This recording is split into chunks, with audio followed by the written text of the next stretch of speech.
Bangga bersarung mangga. Assalamualaikum Bu ya. Salam. Ada titipan pertanyaan dari teman, kebetulan dia sekarang di Sumatera. Ini lihat live YouTube Bu ya hari ini.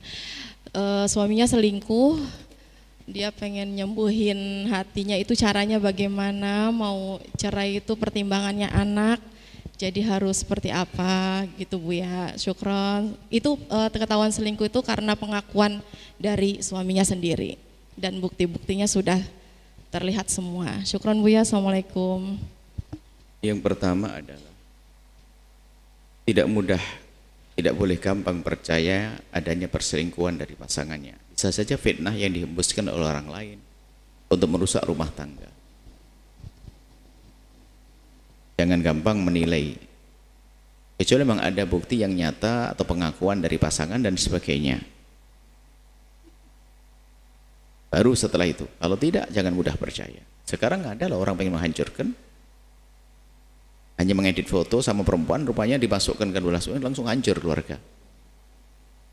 Hati-hati, jangan gampang masuk wilayah-wilayah prasangka.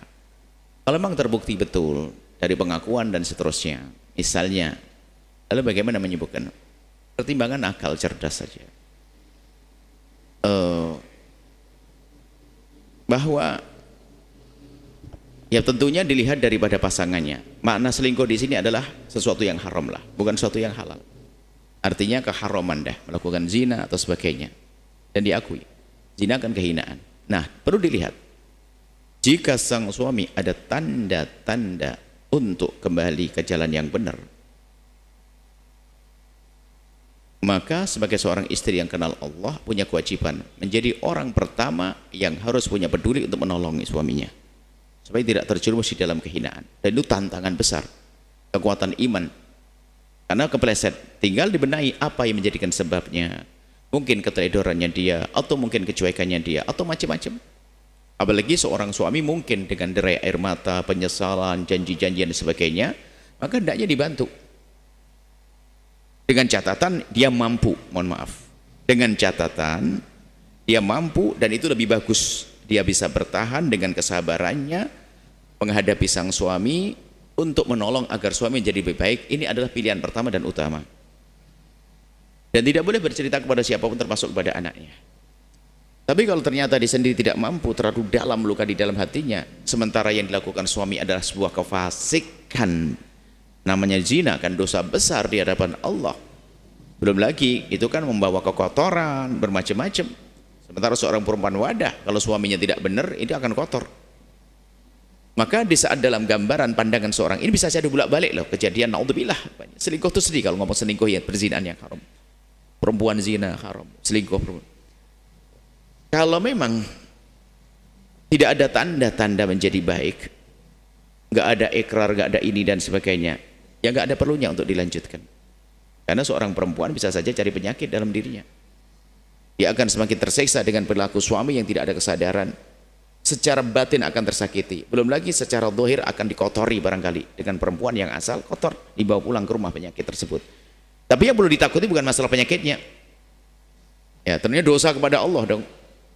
Sebab kadang-kadang diam-diam, mohon maaf, seorang perempuan merusak untuk bertahan, tiba-tiba dibisik oleh setan. Suamimu begitu, ngapain juga kamu tidak begitu? Ini lebih bencana lagi.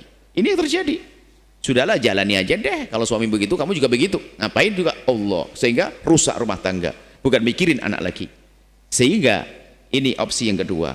Jika memang tidak ada tanda menjadi baik dari sang suami, tidak ada ikrar untuk menjadi baik, maka Anda boleh untuk dia boleh minta cerai. Bisa, karena nggak ada baiknya. Oh, nggak ada niat baik kok, makan merusak dalam rumahnya. Sakitnya akan bisa sembuh. Tapi kalau dia memang sudah baik, ya, sudah baik, dia memang ingin berusaha baik, tadi kami sampaikan, upaya Anda menjadi orang pertama yang akan menolong dia. Bukankah dia bapak daripada anaknya? Kemudian dia manusia biasa, bisa kepleset dan ingin berbuat baik. Kenapa tidak kita tolong orang lain saja, kita tolong? Cuman permasalahannya sakit di hati itu. Dengan semakin sakitnya, lalu dengan ketabahannya, semakin gede pahalanya di hadapan Allah. Dia tahu sakit hatinya. Sakit, akan tapi dia mikirkan, ini adalah ayah daripada anak-anakku. Dan dia ingin baik, aku akan berusaha. Allah akan beri kebahagiaan suatu ketika dengan kebahagiaan yang dahsyat. Yang jelas rasa sakit itu tidak boleh lampiaskan dalam bentuk yang negatif, membalas dendam atau membongkar aib dan sebagainya. Nah, jika ternyata memang tidak mampu, biarpun suaminya ini ketiga, suaminya pengen berbuat baik dan sebagainya, tapi kita tidak, orang tersebut tidak mampu betul, sakit terlalu dalam dan sebagainya, nggak akan mampu menyimpannya, takut diobral, minta cerai juga. Kenapa? Membongkar aib juga nggak baik. Bisa jadi anaknya jadi benci pada ayahnya yang berzina. Maka lebih baik berpisah dan Anda diam, tidak usah diungkap sampai kapanpun. Urusan dia dengan Allah. Dia menikah lagi dengan laki-laki yang baik. Selesai. Pilihannya seperti itu. Ada 3 pilihan. Semoga Allah menjaga kita semuanya, dijauhkan dari kehinaan-kehinaan seperti itu. Allah mengampuni semuanya. Yang pernah kepleset semua diberi kesadaran, kembali ke jalan yang Allah ridhoi, membangun rumah tangga dengan indah, penuh kasih dan cinta, sehingga bahagia di dunia dan bahagia di akhirat. Allah alam bissawab.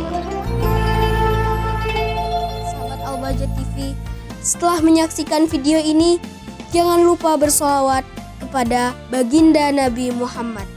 Shollu ala Nabi Muhammad. Allahumma sholli alaihi wa ala alihi wa sahbihi. Sarung mangga, sarung kebanggaan kita.